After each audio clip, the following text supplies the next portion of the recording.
पलायन यहाँ के जीवन की सच्चाई बन गई है। इसका सामाजिक पहलू ये है कि लोगों के मन से धीरे धीरे, चूँकि इतने लंबे समय से पलायन इतना बड़ा मुद्दा रहा है, परिवार की जो संकल्पना है वही ख़त्म हो गई है।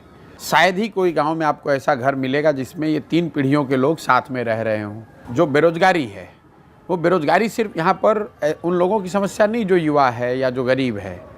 जो यहाँ समृद्ध लोग हैं, जो किसान हैं, जिनके पास कुछ ज़मीन है, कुछ छोटे मोटे व्यवसाय हैं, वो भी अपने बच्चों के नौकरियों के लिए उतने ही परेशान हैं। समाज में एक तरीके से इस बात की स्वीकार्यता हो गई है कि जो हमारा बच्चा बड़ा होगा, जवान होगा, तो वो बाहर नौकरी करने जाएगा, और लोगों ने उसको अपने जीवन की सच्चाई मान ली है। इसलिए यहाँ सबसे बड़ा मुद्दा होते हुए भी ये कभी राजनीतिक मुद्दा नहीं है, जबकि ये बहुत बड़ा ब्रेन ड्रेन है। सिर्फ ब्रेन ड्रेन नहीं है, पलायन के अन्य पहलू क्या है। सिर्फ लोग यहाँ से नहीं जा रहे हैं, जो यहाँ से पढ़े लिखे समझदार लोग हैं, जो बुद्धिजीवी हैं, वो जा रहे हैं, और इसके साथ साथ बिहार से बहुत बड़ा पूंजी का पलायन हो रहा है। यहाँ पर जो लोग बचत करते हैं, जो बैंकों में पैसा जमा करते हैं, जिसकी चर्चा कहीं नहीं होती है, आपको माइग्रेशन या डिस्ट्रेस जो पॉवर्टी दिखती है, उसका एक कारण है कि पलायन हर पहलू से पलायन है।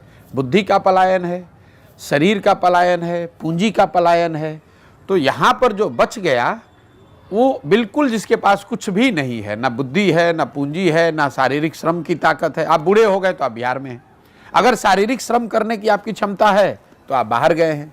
अगर आपके पास पढ़ाई की क्षमता है तो आप बाहर गए हैं। अगर आपके पास पैसा है बिजनेस व्यापार करने के लिए तो आप बाहर गए हैं।